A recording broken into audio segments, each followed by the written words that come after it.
Friday, the 28th and last day of February 2025. It's 8 a.m. in the Gambia, and therefore coffee time on West Coast Radio with me, Peter Gomez. On YouTube, our partner is Ja Oil. In a world where progress never sleeps, one company stands out as the driving force behind infrastructure and energy solutions. Introducing our fuel company and cement producer, where excellence meets efficiency. Ja Oil. The company have 30 filling stations across the country that are all operating, which includes the recently completed Yarambamba and Old Yundum filling stations. And our rates are relatively cheaper than anyone else across the country. Along the years, Ja Oil introduces importation and distribution of cement in their line of business to diversify and strengthen their operations. Are you a cement retailer? At the moment, Ja Oil is the biggest producer and distributor of cement in the country with the most competitive prices in the market. With a focus on sustainability and innovation, we are paving the way for a greener, stronger future. Trust in us to fuel your projects and lay the groundwork for success. We currently produce over 25,200,000 bags per year. As the largest cement producer in the country, Ja Oil also target to export cement to the neighboring countries like Guinea-Bissau, Guinea-Conakry, and others.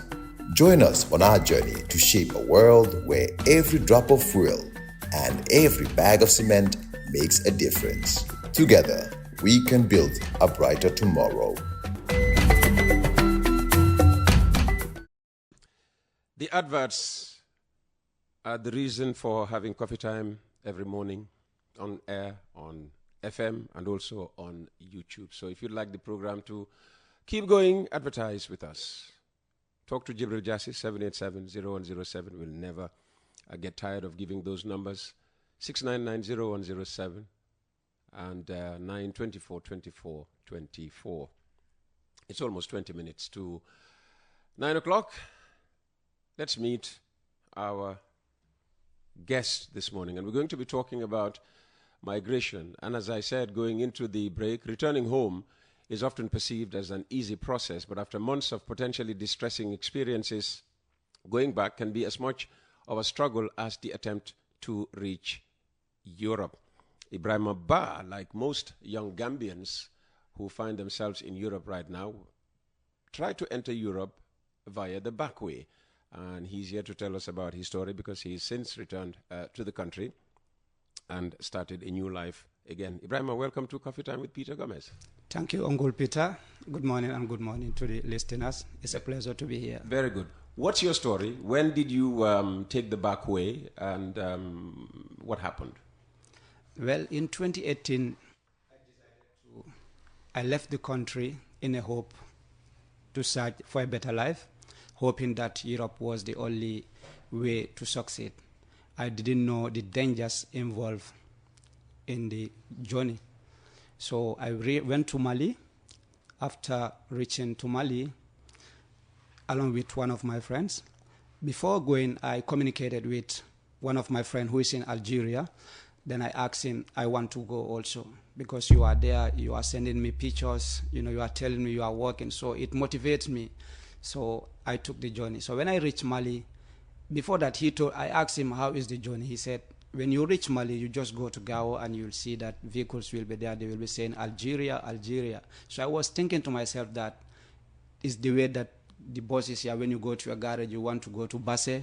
So I was thinking it's like that. It's easy as that. Mm-hmm. So when I reached Mali in Bamako, we spent 3 days from Gambia to Mali. So when we reached Bamako, I went to a restroom there to clean up myself. Then I met an old man. I asked him, I want to go to Gao. How long is the journey? He asked me, where do you come from? I told him I'm from the Gambia. He said, from here to Gambia and here to Gao is the same distance. Oh, wow. I was like, what? But I said to myself, my friend didn't told me this. I said, okay. So we went to the garage there. This was Migrant Transport in Bamako.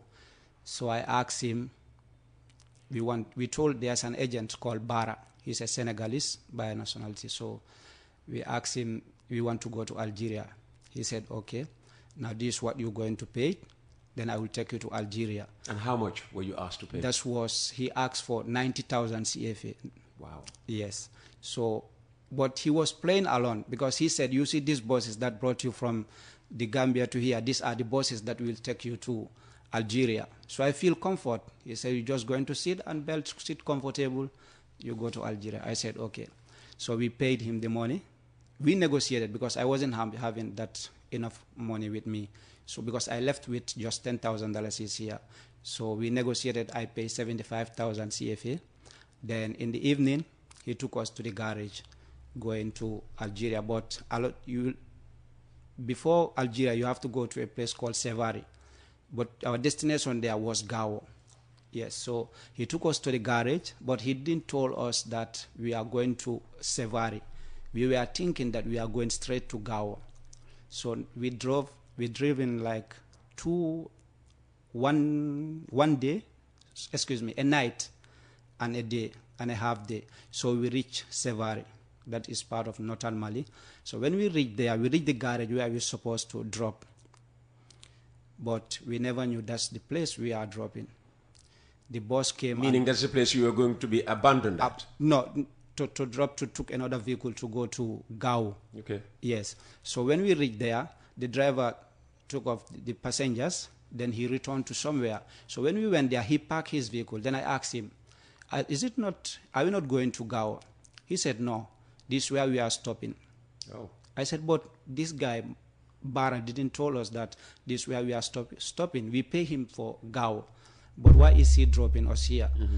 So I have to contact Bara in Bamako. When I contacted Bara, he started giving some excuses. What he told us again is that just hire a Jakarta. These scooters, they have taxi scooters there. Yes. He said that the vehicle that is going to Gao is only waiting for you guys. We said, okay. So we were not even having transport because we paid everything to him. So we are believing that everything is going to rest, our transport, everything. We just only left with few pocket money with us. So we paid Jakarta there, 5,000 CFA. So the Jakarta took us to Sevare, where we were supposed to drop before. So when we reached there, because he told us that the vehicle is only waiting for you, so you have to be fast. So we came there with a hope that we are going to Gao. So when we reached there, what he said wasn't true. So we stopped and called him, where is the vehicle? He called an agent there called Père. In French, they call them Père, but it's, Père. Like Pierre. dad, like father? No, Pierre. Pierre, okay. Yeah, the name Pierre. Which is Peter in English. Okay, then your namesake. Yeah, terrible guy. Well, let me hear his story first. So Pierre was waiting. Pierre was waiting. Okay. In Sevari. Okay. Yes. So when we communicated with Pierre, he invited us to his small office. Then he told us, now you have to wait here. The vehicle will come tomorrow. That will take you to Gao. Okay. We said, okay. So we waited. The following day, no vehicle. So we slept in the garage. There's a garage, in Sevare there. That's where all passengers gather. So it's where you slept. You just hire these local mats for 200. So you had enough money to hire a mat? You don't have money. It's just coils, but we don't have enough money with us. Okay. There was no money, but you have the money because you have to sleep. Okay. Sometimes you hire the mat if you have. If you don't have, you sleep on this bench. They have benches on the garage there. Yes. So we were there for 1 week in that garage. 1 week. 1 week. When a vehicle was supposed to be waiting for tomorrow. So we were there for 1 week. Every day we kept complaining to Per, when is the vehicle coming? So when we contact Bara again, he will keep... And Per was always there? Per is every day there. Okay. Every day we see Per. He also just keeps supporting Bara that you have to wait. So Bara, what he keeps telling us, I don't want you people to go and you've been sold. We said, okay. But we waited there for 2 good weeks, no vehicle. We slept in the garage. We ran out of money, no food, no nothing. You understand? So sometimes we just buy bread and milk powder we put inside warm water, mix it with sugar. If you buy one in the morning, that's what you are going to manage till the evening. So we decided now we have to go back to Bamako because Bara is playing game with us and we cannot continue living like this. We have a long journey to go. So we decided to go back to Bamako. So I was having a phone. I sold the phone for 10,000 CFA. Goodness me. In Sevari, just to have transport to return to Bamako. And this was a smartphone? It's a smartphone, exactly. Yeah. You sold it for just over $1,000. Yes, exactly. Because I supposed to go front, but now I'm selling the phone to go backward. Yes. So we drove the same hours. So there also you have to pay the checkpoint. Every checkpoint you have to pay. So I don't have enough money with me. So what I do is when we reach a checkpoint and when the officers come to ask for ID cards and stuff, they just come inside the vehicle, they ask for names. What's your name? They write, then they will come and call the name, you go to the office and pay. What I do is I just give them fake name. Sometimes I say my name is Mamadou, sometimes I say my name is Musa. So when everybody get down from the vehicle, he come and call, Musa, Muhammadu. I will be there standing quiet. So once they settle, they don't see Musa and Muhammadu, we continue our journey. You found a coping mechanism. Exactly. So when we reach Bamako, we reach there around 12 a.m. at night. So we decided that now not to go to the garage straight. We find a safe to wait there till the morning. So we decided to go to the station. We went to the station and explained to them that somebody has taken our money and he's not willing to. Station meaning police station? Police station, okay. Exactly. So he taken our money and he's not willing to take us where we talk about we are going. So the police asked us to pay 5,000 CFA. We pay that. They write our complaint. They take our statement rather, and they call Bara because they knew Bara. So when they called Bara, Bara said that the police should let us go to him. We settle the matter. After he will come and stay to settle the matter with the police also. So in the morning, the police was in our side. They didn't agree. They insist that Bara must come to the station. We settle the matter there. But as time goes from the morning till evening, the case was transferred from Bara to his boss. So now his boss take the case to himself. So they came to the police. They took us to his office. They negotiated. I don't know what they talked behind bars. So behind closed door, if I'm right. Yeah. So they agreed that now the boss is responsible for our case. He is going to take us now to Algeria. So they decided they are going to give us each 10,000 CFA. So they gave us that. So now the case in his boss. They sent us back to Sevad where we were before. So I was having, because we were three. So one of our friends was waiting for us in Sevari. So two of us went to Mali. So before we come back, because the pressure was high on Bara, he contacted Per in Sevari. He told Per that to push that guy to go to Gao instead waiting for us. So we communicated, but the boy also, I don't know how he manipulated with his mind. The boy went without waiting for us. So when we come back... He was desperate. Yeah, exactly. Maybe you would have done the same thing out of desperation. I'm not sure, but okay. Because people have different minds. Okay, so the two of you now... Yeah, the two of us, we returned to Sevari. When we reached Sevari, the same thing. We spent more than 1 week there also. Again. So that's where we separated. The other one said, the boss called, he said the other one should go through Timbuktu and the other one should go through Gao. He didn't say that, but he called, he said Timbuktu is there, Gao is there. But for me, because my friend told me the route is Gao, so I decided to take Gao. And the other one went through Timbuktu. When I reached Bamako, I met one Gambian there by the name Balde. I asked him, you want to go to Algeria? I told him which route is safer, because we know how Mali is, especially the northern part. He told us that Gao is the safer road. Timbuktu, there are a lot of fights, so we should not take that. I have a hope because he's a Gambian brother. I know he will not lead me to a dangerous thing. We went there. So when we are in Sevare now, the other one went to Timbuktu, so I decided to go through Gao with the link of this guy. Balde? Bara's boss. Bara. Okay. Bara. Balde is not an agent. He worked there. Okay. I just asked him. Okay. Yeah. Okay. So when the boss came after 1 week from Bamako, when we returned from Bamako, then it was an old boss, not even a new boss. So we get in, we started our journey. That was only me now, because the other one went to Timbuktu, the other one went before me, and now it's only me on the journey. Okay. Yeah, so we started. So now leaving Sevari, there is a checkpoint. If you are going to Timbuktu, you must pass through that checkpoint. If you are going to Gao, you must pass through that checkpoint. So what people do is, if you have money with you, you pay the agent. When you pay the agent, they are going to deviate you to the checkpoint so that you will avoid paying there. But if you don't have money, you have to pass through. So there also, they ask huge amount of money. So if you don't have, you struggle. So when we reach there, for me, I don't have money with me. The officers started, they came and they asked us to get down. We went to the office. When we reached there, they started hitting us with guns, the Malian officers. Really? Yeah, of course. They started hitting us with guns. Al-Sigi, meaning sit down. Everybody sat. They said, you have to pay. They were demanding 20,000 CFA there. Wow. Yes. So luckily, How much did you have on you at the time? I have less than 10,000. But you had some money on you? Less than 10,000. Less than 10,000, Yes, yes. So I took out 5,000. I gave it to Per. Then Per negotiated with them. We passed that checkpoint. So when we passed the checkpoint, the road was so bad. But thank God we were in a bus with Malians. We can hear what they are saying. We can interact. So we reached to a place called Boni.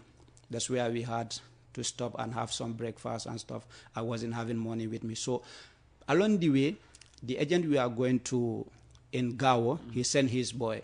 The boy came to Sevari. So we were interacting. We became friends because he normally sent him to come and collect his passengers. So he go with them. So he was the one buying food for us along the way. So after we departed Boni, we drove between Sevari going to Gao. We spent like 3 days there. So we reached, yes, because the road was so bad. And Gao also, you don't go straight. You go to a place, when we reach a place called Hombori. So that's where you all wait, all vehicles, you drop there and wait for escort because of this fight along the way so that you don't get into trouble. So when we reached there, it was so cold. We have to stop, no food. So sometimes this boy used to buy this pancake for us, only that we manage and drink water. So from there, we cannot wait for the escort because the boy was with us. We saw a lorry, this vehicle that carry this thing, how to call it, cows. So that's what we get into going to Gao. Now the bus has to stop there because the escort didn't come. But because the boy know the way and Maiga also is a known person in Mali, then we got into the lorry. We went to Gao. So we drove like a full day. So when we reach Gao, the entry there is a checkpoint. So there also you have to pay. But Maiga has to come, the agent we are going to in Gao. He came and met us there. He arranged all the payment in the checkpoint, at the checkpoint rather. Then we went to his site in Gao. So when we reached there, we spent a day. They cook white rice for just only white rice and sugar. They brought us for us. We managed that one. You have no choice. So the following day, he told us that, okay, now I'm the one who is going to take you to Algeria. So you are going on Sunday. So what you are going to do is you have to bring all your belongings, phones. If you have money with you, you give me. Then I'm going to give it to the driver so that he can keep it safe for you because of the Tuaregs along the way so that they don't take it from you. We said, okay. But for me, I wasn't having nothing with me. I explained everything to him. Others gave him their phone, their money, everything. So on Sunday, I told him I don't have even money to buy biscuit to eat because you just buy biscuit and water. You fill your gallon with water. That's what you are going to take, eat and drink along the way. So for me, I don't have money. He gave me money because I explained my story to him. Nothing is left with me. He gave me some money. He pitied you and gave you some money? Yeah. About how much? If I can recall, 2,000 CFA. Okay. Yes. So I went and buy biscuit and a gallon of this empty gallons of oil. That's where you put your water. You just clean them. But for me, I don't have that time to clean. I just put the water like that inside the gallon. You probably took it with some oil. Yeah, some oil. Because if you are to waste time, they will not wait for you. Okay. So they brought the vehicle. It was a mini truck. They parked us inside. They put a cover on top. So we started our journey. It was on Sunday evening around 4 p.m. We were going. So the driver ran around just 30 minutes. He stopped in the desert. He started cooking. He was a Rasta man. Not to spoil the image of Rastas, but I just want to describe him for people to understand. Yes. Yes. So he stopped and cooked. Then in the evening, when around 6 a.m. to 7 p.m. rather, he said now he's observing the road, whether it's safe. Then we started the journey again. We drive the whole night. We reach to a first, before that, after that 30 minutes we ran, we reached a distance, a Tuareg base.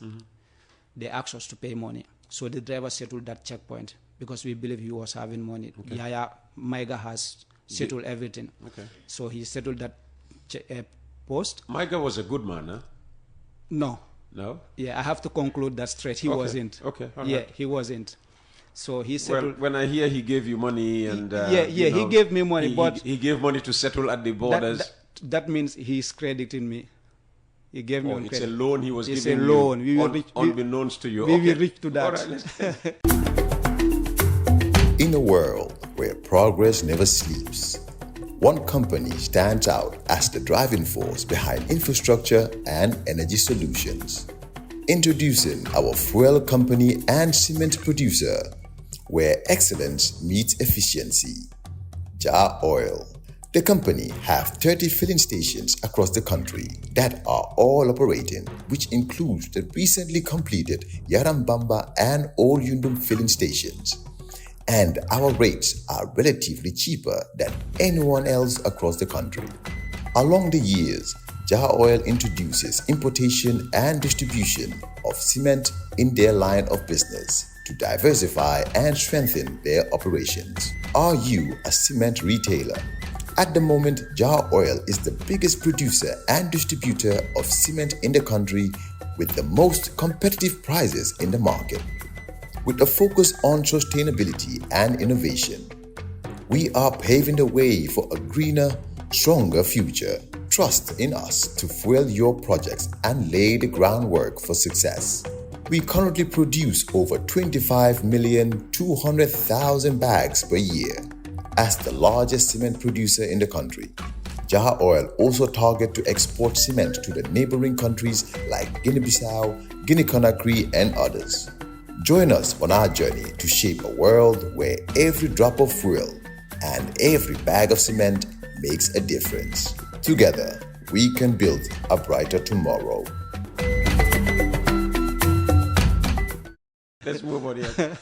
So he settled that. So we drove the whole night. The following morning, we reached to a second Tuareg post. At 8 a.m., we reached there. So with the truck parked, they came and they asked us to get down. When everybody get down from the truck, they said now everyone is going to pay 5,000 CFA here. That every person that passed through here is a must, you have to pay. Nothing was left with us. Oh, wow. Yes, we asked the driver to pay. The driver said Yaya didn't give him anything. Nothing was with him. We said, but we started complaining because Yaya said he's going to settle everything, and now you are telling us that nothing is with you. Okay. Yeah. So from that morning, 8 a.m., because we don't have the money, they said, if you don't have money, you will not pass here. It's either we beat you, you return back to Gao, but you will not go forward. You just don't return. You get a beating before you return. Yeah, exactly, because you don't pay. Okay. Yes. So from 8 a.m. to the following morning, 8 a.m., we were stuck there in the middle of the desert. It was so cold. No food, just only water. And that water also, some water is with oil. The other one, it was with fuel. Because we fill the gallons. Yeah. That's what we drank along the way. That's tough. So what happened? How did you come out of the situation? The situation is the following morning when they came, they realized that nothing is with us. Now, there was one boy from another country. He was having their currency. So that's what we said now. Took this money, though the money wasn't valuable that much, but they don't know. We said now you are going to take this money, you go to Gao and change it. It's going to yield you a profit. Okay. Yeah. So that's what they took, and they took some of our belongings. They left us pass. Okay. Yes. So now we were going forward now. So let's proceed now to your final destination is in Mali. Yes. Because already it's time for the next program, and the people for that program are already here. I can hear their voices. Oh, okay. Then we have to summarize everything. Yes, please. Yes. Yes. So from there we reach another checkpoint. So those people also ask us we have to pay. If not, you are going to be killed here. So to summarize it, we were not having, and they searched everything. They don't see nothing, and they took some of belongings. They let for pass. So after that checkpoint, also we had a breakdown in the middle of the desert. Still now in Mali. So we spent like 3 days there, no food, no water, because everything has finished. So when these other trucks are passing by, they gave us some water to drink, and some of it they have some food or biscuit. That's what they gave us. Okay. So after that, we proceed to Kidal in Mali. So when we reach Kidal also, to the entry, we don't have money. You have to pay. But every checkpoint, every distant Tuareg post we passed, these people will give us another Tuareg to drop to the next post. So when we reach there, the guy explained to them, these people, they don't have anything with them, so they let us pass. But that's where this thing ends, where they will give us a passing to drop. Okay. So going now is only us and the driver. But behind there, they separated us because we were with some Malians, females. They were going to Algeria. So they separated us during the breakdown, where we spent the 3 days in the desert. Yes. Okay. Let's continue with your journey onwards. So where did it end in Mali? It ends in Kidal. Kidal. Talamta. Okay. Then you crossed into Algeria. Algeria was your destination. By then, yes, because it's a step by step. Yes. So when we were in Talamta, before in Kidal, before leaving Kidal, they asked us to pay, but we don't have money, so we slept there. There were some graves. I counted more than 30 graves there, graveyards. Yeah, and during the night, you hear a sound of guns, pam, pam, pam. So during the morning, we don't have money, they let us pass. So we reach Talamta. Talamta is the border between Algeria and Morocco. They have many borders, but we went through Talamta. So when we reached there on Friday in the afternoon, so we met some Malians there. We asked them, we are going to Algeria now. They said, okay, there are some ghettos. When you reach there, you just go and pay money, then you enter. After you go to work, you come and settle them. We are happy. So they gave up some spaghetti and macaroni. We were preparing that because we were so hungry. So we were doing that. The Tuaregs came. When the Tuaregs comes, he asked us we said we are preparing food to eat. He said, no, are you the passengers of Yaya Maiga? We said yes. He said, let's go. He just asked us to come and collect. Okay, and he took you where? To Timiyawi. Okay. And from Timiyawi. And from Timiyawi, yes. What was your next destination? Yes, but Timiyawi also, that's where the challenges, the rule struggle started, because we were going to be sold in Timiyawi. Oh. Yes. So when we reached there... Well, Bara warned you about that. Yeah, Bara did. Yeah. But he took so long. But yes. Okay, so you were going to be sold. Were you sold eventually? I was sold. To who? To Malians and this Tuaregs. Okay. Because I can say it's a joint business. What does it mean to be sold? When you were sold, what happened to you? They asked us to pay money. They brought us in a compound with 3 rooms inside. They were full of migrants, all being sold. So when you reach there, they just ask you, this is what you are going to pay. By then they asked for 2,000 CFA, 200,000 rather. 200,000 CFA? CFA, that's what each is going to pay. So if you don't pay, you will not come out. Yeah, but you had nothing, so how did you manage? You have to contact your families back home. Oh dear, oh dear. So yes. So you called home? Yeah, I called home. And then you will be beaten morning and afternoon while you are on the call. Okay. Yeah, for them to send the money. And is it true that as they beat you, they put the phone on so that your people back home would hear you crying? Exactly. All right. You will be crying on the phone and your family will be worried. So that happened to you? That happens to me. And you had 200,000 sent to you to send. No, the money didn't send completely. I have to complete, so the family need to organize, to arrange everything to settle my distance. Okay. For my payment. But eventually you did settle the 200,000? Not complete, but I was lucky to be forgiven. Okay. At some point. And what does forgiveness mean? Now you are free to do what? To go forward. Okay. So did you go forward? Yes. And when you pay there, they took you to a place called Borso. Okay. So from Timiyawi to Borso is 150 kilometers. Okay. So you arrived at Borso? Yes. And then from Borso? From Borso, this struggle also, another struggle began. Were you sold there again? No, I wasn't sold. That's the sold end at Timiyawi. Okay. So when we reach at Borso, now you are on your own. You just work, or you call your families for them to send you money, you go forward. So in Borso, I spent 1 month there. You go to the charts. The charts is where you go. You spent 1 month working or just suffering like that? Working. Okay. No, you cannot sit like that. Okay, so if you don't work, you don't survive. So you made some money. And how much were you earn? How much did you earn during this 1 month? During this month, I earned like 10,000 dinar in Algeria. But when you go to the chart where to find the work, it's hard to find work. Some people will come to pick you. You go on loading and offloading blocks or cements. Okay. They just give you So coins. after this 1 month, what happened? Did you stay in Borso? Did you stay in Borso or you moved on? No, I proceed to Rigen. Okay. Yeah, Rigen also is. And spent how much time in Rigen? Now from Borso to Rigen is 150. Okay, let's say you are in Rigen now. How much time did you spend in Rigen? In Rigen, in Rigen I spent 1 day. Okay. Then from Rigen to Adrat, Okay. is the same day. Okay. Yes. From Adrat? From Adrat, Yes. Rigen to Adrat. Yes. From Borso to Rigen. Yeah, but from Adrat, where did you go? Did you go anywhere after Adrat? I worked there for 2 good months. Okay. Yes. Then I proceed to a place called Bissar. Okay. Then when I reached Bissar, I will work there 1 day. Then I proceed to Oran. That's the second capital of Algeria. Oran, yes. Okay. Yes. Then I went to this construction site. Then I was able to find work. I worked there for 3 months. Okay. You were trying to get into Europe. Yes. Okay. That was the mentality. Okay. Yes. So did you succeed to board a boat to get to the Mediterranean and all of that? Yes, I worked succeed. Okay. Yeah. And you went as far as where in Europe? No, I didn't reach Europe. Okay. We were caught at the seaside. Okay, Because that's where you were caught. Yes. And then sent back to the Gambia. To the Gambia. All right. How who sent you back to the Gambia?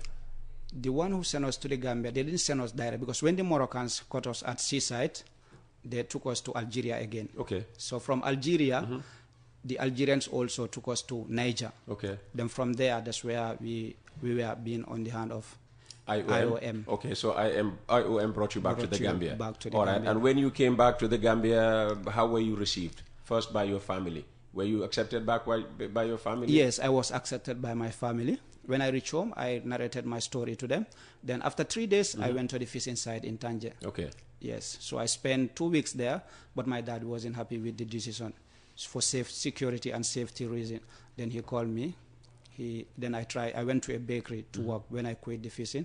Then that's where I worked until I'm able to have money to start a business. Very good. Yes. Very good. So what business are you doing now? I am into trade. Okay. Yeah. You have a corner shop, as you called it? Yeah, it's a corner shop, but What we as call time what goes, we call boutiquinar here. we wish to be an importer one day, inshallah. And then you opted to go to the Forbes Academy. Exactly. To learn about public speaking. Yes. How will that benefit you as a trader? Well, it will help me for customer care and also improve my business. Not only that, and it also, because before going to the TFA, to be honest, I can say I was not in public speaking. Okay. But thanks to the generous TFA and to their CEO, Pastor Forbes, he's a kind-hearted man. Yeah, because when I went there, I don't have money. He sponsored everything and his course. Yes, and thanks to him for that. Well, he's proud of you. And that's I'm proud of him too. That's why he arranged this conversation. Yes. And he is trying to send a message. Yeah. Just because you fall does not mean that's the end of you. You rise up again, dust yourself up, and move on. Exactly. What message might you have for young people like yourself? How old are you now? I am 28. Look at that. For young people like yourself now, Yes. who may harbor dreams of getting to Europe, no matter what would be your message to them? Well, my message to them is that let them think carefully before risking their life. The journey is full of danger. And Europe doesn't guarantee success as they think, or many people think. And this is not only for the young men, even parents are involved in this. Irregular migration is not the key to success. No. I took the journey and struggled and was deported. And I was having the hope that Europe was the only place to be success. So parents need to teach their children that success comes from education, skills, and business. Instead of selling lands, properties, or even taking loans to send their children on a risky journey, they should invest that money in their children's future. For the youth, success is possible at home. With skills, determination, and learning valuable skills will open doors for you. Instead of risking their life on a dangerous journey, let them invest their time in gaining knowledge, starting business, or mastering a trade. Opportunities are right here if they are willing to take the effort. If we change our mindset and focus on opportunities here, we can build a better future without taking any dangerous risk. Fantastic. Ibrahim, Yes. you couldn't have said it any better. Thank you very much for coming and sharing your story on Coffee Time. Thank you, Pastor Forbes. That's okay. Sorry. I'll take Pastor Forbes. Uncle Peter. Pastor Forbes must pay for this. Pastor Forbes, you heard well. And that brings us to the end of Coffee Time with Peter Gomez. The program will be back next week. We want to wish all Muslims who will be fasting a very happy Ramadan. We'll see you back here on Monday.